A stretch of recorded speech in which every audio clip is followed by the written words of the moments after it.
बच्चों, good morning to class 10 students. Look at here and pay your attention properly. We have till now we have finished our chapter first, means chapter 1 in our chemistry book. Class 10 chemistry book का chapter 1 को अभी तक हमने complete कर लिया है, पूरा कर लिया है, पढ़ाई हो चुकी है। एक्सरसाइज मैंने कहा था आपको बनाने के लिए, आप लोग एक्सरसाइज बनाएंगे। जहाँ कोई प्रॉब्लम आपको होगा आप मैसेज करेंगे, मैं उसको सॉल्व करूँगा। यदि क्लासेज चलते रहते हैं तो क्लास में ही उसका करेक्शन मैं करवाता, जो मेरा तरीका है, विधि है करेक्शन करवाने का, और जो प्रॉब्लम होता वहीं पर मैं क्लास में ही सॉल्व कर देता। अभी तो आप लोगों का साथ नहीं है ना मेरा, इसलिए मैं यही कह सकता हूँ कि आप मैसेज करेंगे, आपको आपके प्रॉब्लम का समाधान होगा, है ना, समस्या का समाधान होगा। देखिए चैप्टर 2, क्लास 10 के केमिस्ट्री के चैप्टर 2 में आपको समझना है acids, bases and salts.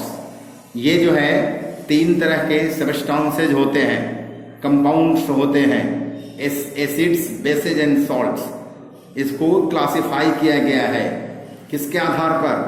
On the basis of dear means chemical compounds.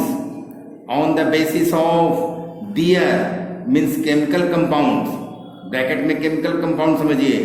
Chemical properties, रासायनिक गुणों के आधार पर, हम केमिस्ट्री पढ़ रहे हैं ना, तो हमें रासायनिक गुणों को ही समझना है और उसी के आधार पर क्लासिफिकेशन को समझना है, सबस्टांसेस के क्लासिफिकेशन को उनके रासायनिक गुणों के आधार पर ही समझना है। Therefore, it has been told here that on the basis of their chemical properties, all the compounds can be classified into 3 groups. How many groups? 3 groups. 3 group में बांटा गया है भाई। और वो क्या है? तो पहला एसिड्स है, दूसरा बेसेज है, एंड थर्ड वन कौन है? सॉल्ट है। ये पार्ट 1 है इसका। देखिए आपका पहले तो यहाँ देखना हमको कि ये डेट जो है आपका, वो डेट पहले सही लिखा जाए। आज 29 तारीख, ठीक है। 29/6/2020 class 10 chemistry chapter 2 acids, bases and salts part 1। Topic है इंट्रोडक्शन एंड इंडिकेटर्स। इस चैप्टर के इंट्रोडक्शन के बारे में समझना है और इंडिकेटर्स के बारे में समझना है। क्या इंट्रोडक्शन हो सकता है? डिफरेंट इंट्रोडक्शन क्या और इंडिकेटर्स क्या है, कितने तरह के इंडिकेटर्स होते हैं, है ना। वो नेचुरल इंडिकेटर्स होते हैं, नेचुरल सब्सटेंसेस से ही इंडिकेटर बनाए गए होते हैं। इन सारी बातों के बारे में समझना है। तो ये आप क्या है, अभी जो पहली बात है उसको समझना है। पहली बात यह है कि on the 115 different chemical elements are known to us at present. ये कहा गया आपके बुक में, आपके बुक के चैप्टर 2 में कि 115 डिफरेंट केमिकल एलिमेंट्स, 1 से 15 अलग अलग प्रकार के रासायनिक तत्वों की जानकारी अभी तक, है ना, हम लोगों को है। ठीक है। पर ऐसी बात नहीं है, अभी तक 118 तत्वों की जानकारी हो गई है। तो एटॉमिक नंबर 1 से 15 तक जो तत्व हैं उनके बारे में यहाँ कहा गया है कि 115 different chemical elements are known to us at present, but there are 3 also other chemical elements which have been discovered already, discovered कर लिया गया है, डिस्कवरी हो चुका है।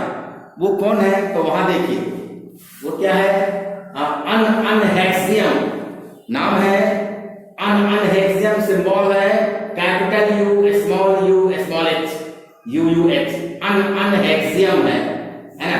यहां जो है आपको इसका कैपिटल यू लिया, इसका स्मॉल यू लिया और ये स्मॉल एच लिया, अनहेक्सियम।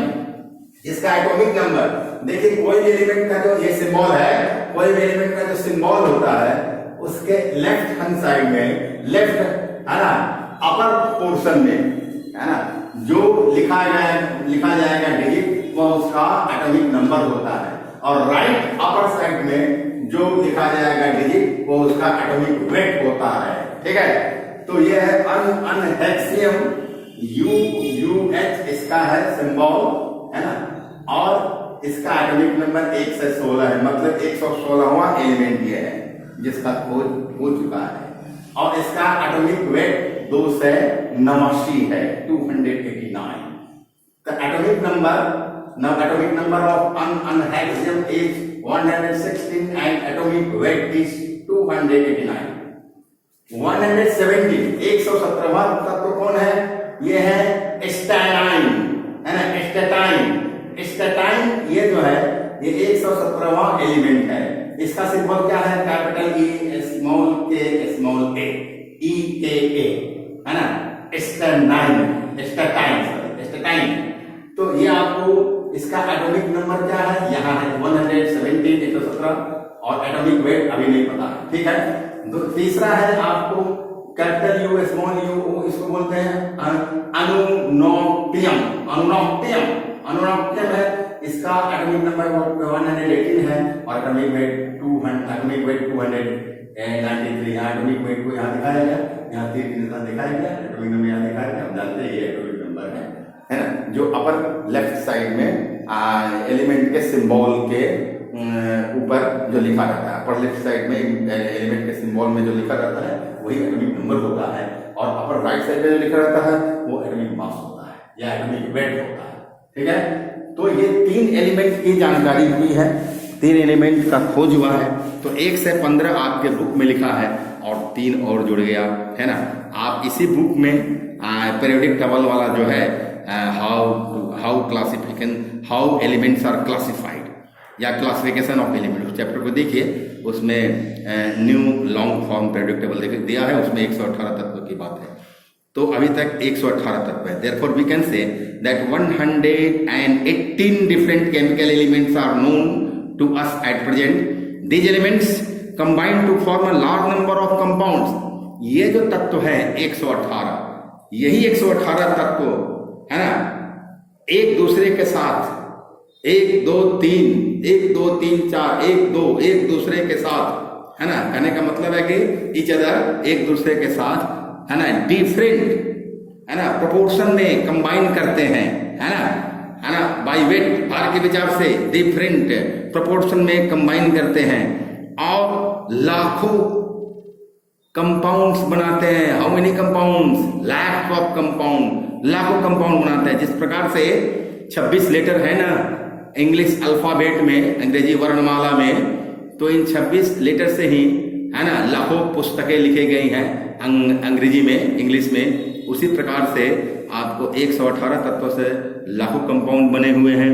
Therefore it has been written here that these elements combine to form a large number of compounds, and on the basis of their chemical properties all the compounds can be classified into 3 groups। अब सारे compound को 3 group में बांटा गया है, 3 समूहों में बांटा गया है उनके रासायनिक गुणों के आधार पर। They are acids, bases and salts, जिसको समझना है ना। इस चैप्टर में क्या समझना है हमको? In this chapter we will study all the 3 types of compounds, acids, bases and salts in detail में समझना। Let us start with acids and bases. पहले हमको एसिड है ना, यानी कि अम्लों, एंड बेसेस यानी क्षारों के बारे में समझना है। In order to know whether a substance is an acid और अ बेस। सब्सटेंस 2 दिया गया है, उसमें कौन एसिड है कौन बेस है, इसको जानने के लिए हम क्या करते हैं? We should first know the meaning of the term acid base indicator. Acid base indicator के बारे में समझना है, पहले हमको समझना चाहिए। उसे जस्ट इंडिकेटर भी कहा जाता है। और इंडिकेटर के बारे में नीचे डिस्कशन किया गया है। इंडिकेटर्स क्या है? Indicators for testing acids and bases. Indicators are those substances who are used for testing acids and bases. Acids और बेसिस को टेस्ट करने के लिए यूज किया जाता है। यह एक प्रकार का रंग है, डे है, DYE डे, यानी कि रंग है। So an indicator is a dye that changes colour when it is put into an acid और अ बेस। इंडिकेटर को जब किसी एसिड में अथवा बेस में डाला जाता है तो यह एक किस्म का रंग है जो अपना रंग बदलता है। रंग बदलने का गुण होता है इसमें। So an indicator gives different colours in acids and base. Base में, एसिड में और बेस में इंडिकेटर डिफरेंट कलर देता है और उनका कलर से ही हम पहचानते हैं कि दिया हुआ सब्सटेंस एसिड है या बेस है। ठीक है। Therefore, an indicator tells us whether the substance we are testing is an acid or a base by change in its color. Indicator अपने कलर को चेंज करके, है ना, बताता है कि दिया हुआ सब्सटेंस एसिड है या बेस है, ये बताता है। In other words, we can say that an indicator tells us whether the substance we are testing is acidic or basic। तो एसिडिक और बेसिक सब्सटेंस का नेचर हो गया। एसिड्स एंड बेस तो उसका नाम हुआ, एसिडिक बेसिक उसका नेचर हो गया। On the basis of nature यहाँ दिया है कि इंडिकेटर क्या बताता है, क्या कहता है हमसे। तो एन इंडिकेटर एक सूचक, एक indicator tells us whether the substance we are testing is acidic or basic by change its color। अपने कलर को चेंज करके बताता है कि दिया हुआ सब्सटेंस एसिडिक है या बेसिक है। The three most common indicators to test for acids and bases are, कौन कौन है? तीन जो मोस्ट कॉमन जो इंडिकेटर्स है एसिड और बेस के टेस्ट के लिए, वह है, पहला है लिटमस पेपर। लिटमस पेपर, ये दो तरह के होते हैं, blue litmus paper and red litmus paper. Litmus solution भी होता है लिक्विड फॉर्म में, तो ये है आपको लिटमस पेपर या लिटमस सॉल्यूशन, एक ही बात हुई। दूसरा है मिथाइल ऑरेंज। क्या है? Methyl orange. क्या है? Methyl orange. ऑरेंज कलर का इसका अपना कलर ऑरेंज होता है, ऑरेंज कलर का होता है। और तीसरा क्या है? फेनोल्फ्थैलीन। फेनोल्फ्थैलीन है तीसरा, फेनोल्फ्थैलीन है, यानी कि इसका कोई कलर नहीं होता है ना, पर एसिड बेस में जाएगा तो कलर देगा, फेनोल्फ्थैलीन होता है, फेनोल्फ्थैलीन जी। So the most common indicator used for testing acids and bases in our chemistry lab is litmus. Litmus can be used in the form of litmus solution or in the form of litmus paper. So it is of two types. Litmus paper दो तरह के, blue litmus and red litmus।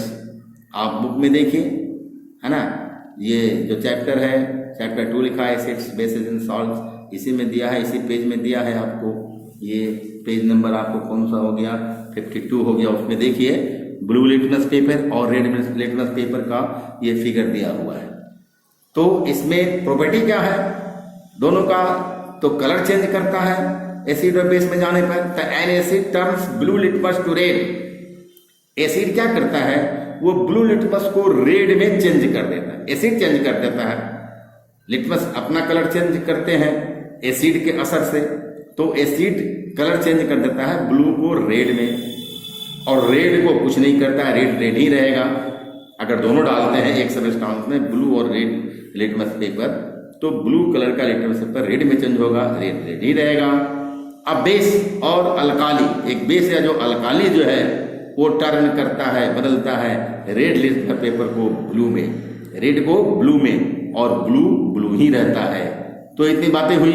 इसमें जो important points है उसको आप लिख लीजिए, मैं यहाँ लिखा देता हूँ, वो आपको नोट्स हो जाएगा और इसको आप पढ़ेंगे समझेंगे, है ना। तो इस तरह से यहाँ देखिए कि ये पहली बात यह है कि on the basis of 3 their chemical property on the basis of the chemical property, the chemical property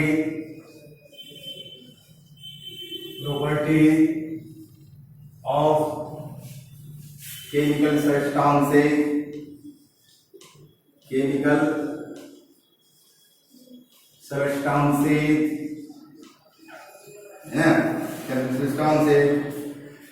all the compounds can be classified. All the compounds, compound ही बनता है 118 तत्वों के मेल से. All the compounds are classified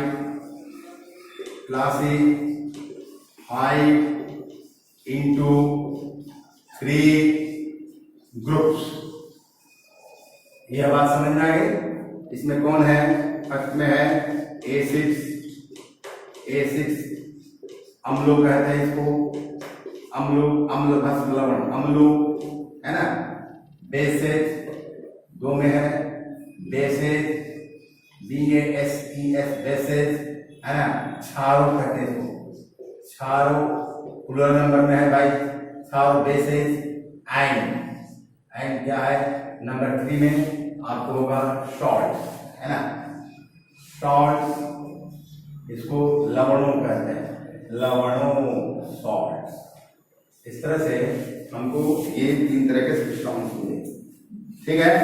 अब indicator के बारे में समझना है. इंडिकेटर क्या होते हैं है ना.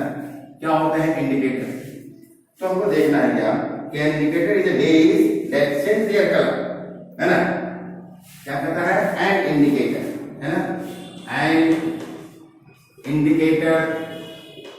इंडिकेटर इज और बे रंग होता है है ना.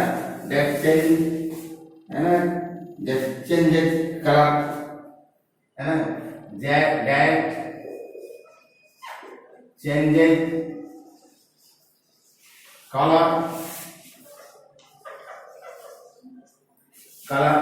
कलर चेंज करेगा है ना. कब चेंज करेगा है ना? when it is put into an acid. When it is put into an acid है ना. एक एसिड में है ना. और बेस ये बात हो गई. तो इतनी बात हम लोगों को समझ में आ गई कि भाई इंडिकेटर क्या है. An indicator is a day that changes color when it is put into an acid or a base. ठीक है. ये बात समझ में आ गई है ना. क्या कहता है indicator? An indicator tells us whether the substance we are testing is an acid or a base by change it in its color. ठीक है. सही बात है. The 3 most common indicator. So अब देखिए the three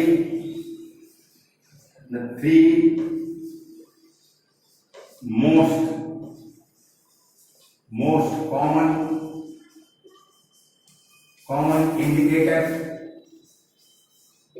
indicators are क्या है ना. The 3 most common indicators क्या है? To test for acid bases है ना. To test indicators to test acid है ना. base ठीक है. एसिड्स बेसेस लिख सकते हैं. प्लूरल नंबर में लिखिए एसिड्स एंड बेसेस. समझे. या एसिड्स एंड लिख दीजिए. एसिड्स ठीक है. एसिड्स एंड बेसेस है ना. आर कौन है? 3 है. एक में होता है लिटमस है ना. क्या? इन द फॉर्म ऑफ ये in the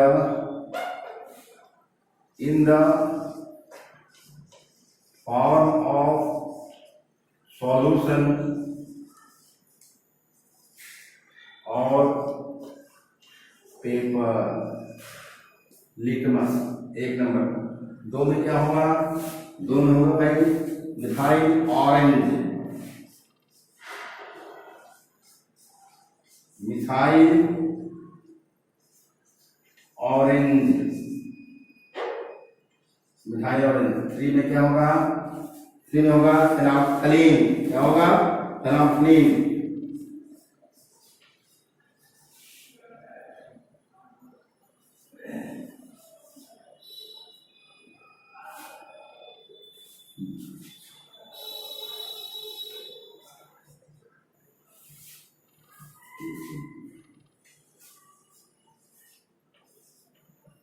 ये होगा